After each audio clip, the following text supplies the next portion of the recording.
Ale pani powiedziała, że pani ma 75 lat, prawda? Tak, Czyli pani urodziła się w 46, szóstym. czyli pani nie ma w ogóle jakby kontaktu Nie, bezpośredniego.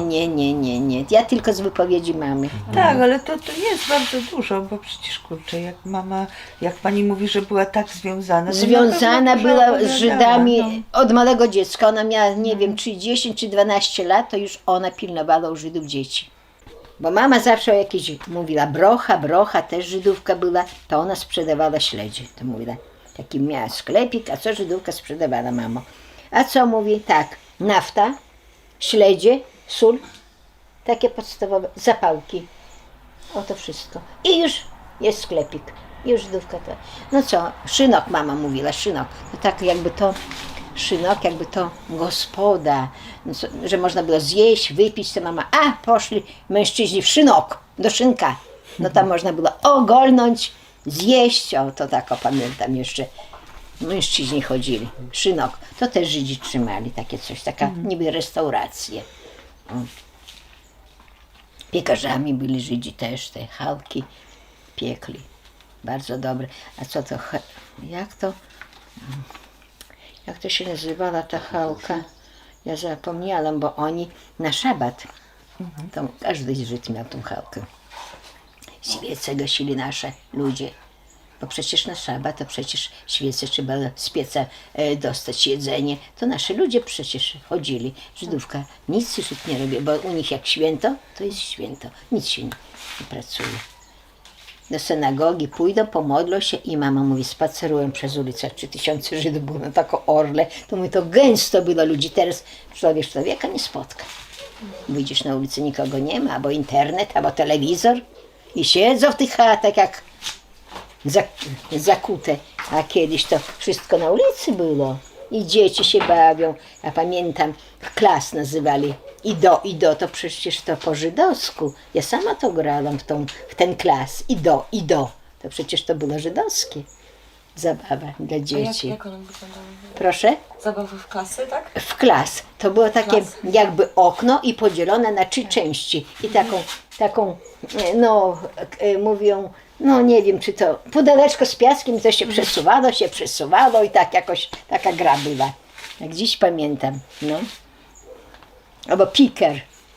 Też taki patyczek się stawiał i taką, no nie wiem jak to się nazywało, taki był pręcik i to się zbijało, kto więcej pozbija, ten ma nagrodę. No takie, też to były żydowskie te zabawy, albo takie kulko, obręcz taki, żelazny i taki był jakby haczyk i się jeździło. To też żydowska była zabawa. No i tak my się bawili. A kto tam miał takie zabawki jak dzisiaj? O matko, jedyna gra i śpiewa i jeździ. A co tam? A lalka ze szmatki. A takie, Ale wie lalka pani ze co, bo szmatki. czasem dzieci to, no tak mogła mama pani takie coś przekazać, takie wyliczanki albo takie jakieś piosenki takie No dla oni dzieci. co, pomidor ten, czy mam chusteczkę haftowaną, to też po żydowsku śpiewali, rzucali, no. Ale no po też, żydowsku w sensie tam w tym ich języku. tak, w ich z języku, ale mama mówi, że ja rozmawiać nie mogła, ale wszystko rozumiała, co oni mówią. Ja mu mówię, a mamo, ty mnie skaży, chociaż parę słów. Ej, to ona mówi, że to herbata, tam ona mówi, bo zawsze pójdę do tego aptekarza, to on mi zawsze mówi, żeby zrobiła herbatę. To ona rozumiała po żydowsku, ale rozmawiać ona nie umiała. A przecież wychowała się przy Żydach. Ja mówię, jak ty mnie nauczyłaś? No mówię, rozumiem, a nie umiem. Nie mogę po prostu rozmawiać po żydowsku. A u nas byli ludzie, że rozmawiali po żydowsku, byli. Czyli mama mówiła do nich taką gwarą jakąś? Gwarą naszą orlańską. Gwara orlańska. Co to Tak. jest gwara orlańska? No to co, ta gwara orlańska, ja też brzydko rozmawiam po polsku, bo ja całe życie mówię gwarą naszą, tutejszą. To ja jak rozmawiam po polsku, to mi się niedobrze robi, bo bez akcentu, no bez niczego, tak kaleczy tą mowę. Troszkę bo ja ubogo, nie? Tak, Jak ubogo jest to, bez- bo całe życie po swojemu. I ja mi się dobrze wypowiadać po swojemu, bo ja wiem, co ja mówię, a po polsku zapominam to tak, jak to powiedzieć. No bo cały czas człowiek żyje i tak rozmawia. Słyszała pani, Tak. że na przykład, żeby małżeństwo było takie polsko-żydowskie. Kochana, już by było nie jedno małżeństwo. Jak wiem, że mama mówiła tak, Kręgajlo miał Żydówkę, potem Zmitlarz miał Żydówkę, Gonta i miał Ustry Martynowicz Żydówkę, ale jak wywieźli, co? Matka wyjechali, wsia po małżeństwie. A już było małżeństwo, nie jedno byłoby małżeństwo wolne. Żydówka, ale jak wywieźli wsia, no to co? No. To szybko wywieźli. A jak mieli dzieci, to zabierali, matka zabrała dzieci ze sobą. Oni co wiedzieli, że oni jadą na stracenie? Kto by zostawił swoje dziecko? Ona nie wiedziała, gdzie ona jedzie. Czy na zagładę, czy gdzie. No, bierze dziecko. Mieli dzieci, ale zabrali ze sobą Żydówki. Czyli więcej było w tą stronę, że to Żydówka wychodziła za Goja, znaczy za Polaka. Tak. A w drugą stronę, że Polka z Żydem, tak? Nie, tak. Tak. No ale byli takie już, szykowali się do małżeństw, tylko że wywieźli. Ja nie pamiętam data, Karyna, kiedy wywieźli. 3 Listopada. listopada. 3 była wywózka Żydów z Orly. No było getto tutaj w Orly, duże getto było.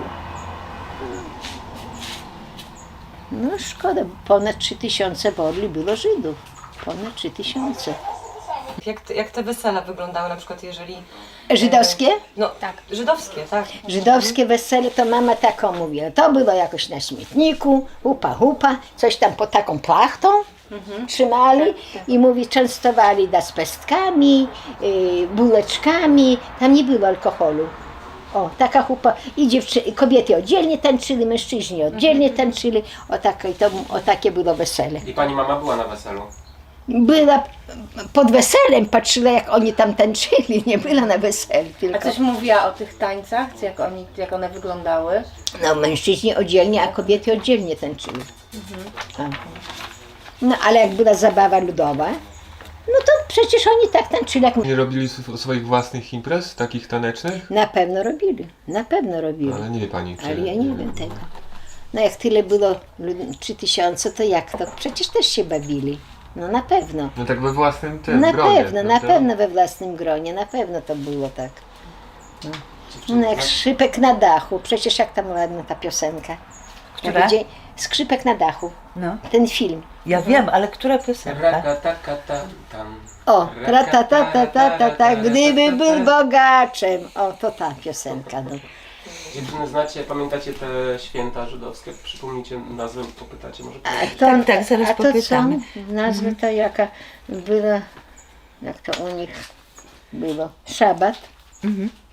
A jeszcze jakieś święto? Jeszcze. Święto Kuczek. A, budowali. kuczki żydowskie, że Żydówki plakali, bo my, jak idziemy już ziemniaki kopać, a mama mówi, oj Boże, trzeba chudszej wykopać ziemniaki, bo będą kuczki żydowskie, to już będzie cały tydzień deszcz padać, że będzie deszcz padał, cały tydzień, bo to już kuczki. A mama pamiętała, jak te kuczki budowali, to takie szałasy były. Tak, mama pamięta, bo mama mieszkała przed żydowskim cmentarzem. I babcia Fedora się nazywała. Jula, mama Jula, bo moja mama, dziadek był katolik, babcia była prawosławna i babcia, to babcia zaniosła dzieci do cerkwi. A dziadek nie miał sprzeciwu. No i mama mówi tak, babcia Fedora mówi tak, Jula, Fedora. Jula, iди na Rwiszczawuchu, na Rwiszczawiu. Ono nie idzie na żydowskie mogiłki. No bo to był cmentarz, o tu wiecie, gdzie cmentarz jest żydowski. A to ostatni dom, przedostatni dom, to tam babcia mieszkała.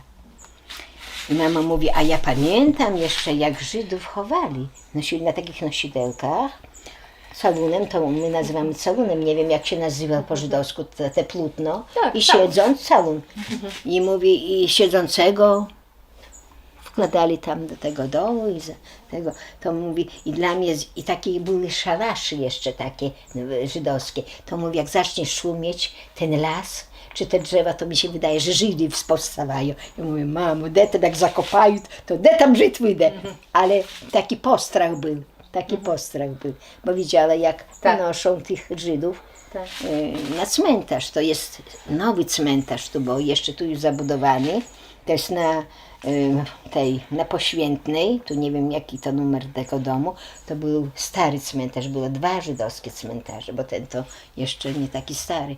Jeszcze jak robili ulicę, to jeszcze koście udowe się walały, bo tak wyprostowali, bo to była ulica ciasna, taka wąska, no to jeszcze na cmentarz weszli, to jeszcze koście. Nie były takie normalne koście, bo to jest piasek, to tak się nie rozkładają te kości. Tak szybko. Taka robota. No. Dobrze było im, bo było pracy dużo, bo Żydzi mieli, no mówię, i kaflarnie, i mieli grabarnie, i krawcowe, i zatrudniali naszych ludzi. To jeszcze niedawno była u nas ta kaflarnia, no polikwidowali teraz wszystko. Już niczego nie trzeba, ja nie wiem. I masarnia, i piekarnia, no wszystko, i skup zboża, i skup żywca, no taka orla była, no po prostu roboty, a teraz nic, tylko sklep, piwo, alkohol, wsio. Nic nie ma, czy sklepy, żadnego zakładu, a tyle zakładu, i ciastkarnia, i piekarnia, i młyn. Toż to było roboty o tyle, i teraz nic, polikwidowali i wsio. A jak, bo pani mówi, że tak ludzie płakali po tych Żydach, Tak. a mówiła coś mama, nie wiem, czy ktoś na przykład ukrywał kogoś, czy ktoś się A nie uratował. ukrywali, oni sami. Po prostu jakoś nie było tu, żeby ktoś ukrywał Żydów. Bo tak oni powiedzieli, że pod rozstrzał. Każdy się bał tej śmierci, każdy miał rodzinę. No. Także nie było, żeby ktoś chciał zostawić, ukryć. Nie było tego, nie powiem. Było getto, zagrodzone, przyjechali, spakowani won, wsio, wozami wywieźli, wsio. Tak, Tutaj było tak, że jak ukrywał, to się nie chwalił, prawda?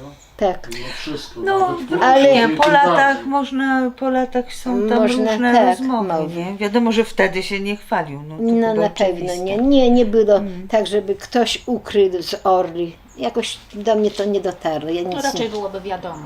Tak, no by ktoś by coś powiedział by. Może gdzieś w Białystok, w takich większych miastach, może w Bielsku. W Orli tego nikt nie ukrył, żadnego Żyda. Wywieźli. Getto było bardzo mocno szczerzone. I to było koło synagogi tam. Było tak mocno ogrodzone, mama mówiła, że trudno było się tam nawet i zobaczyć.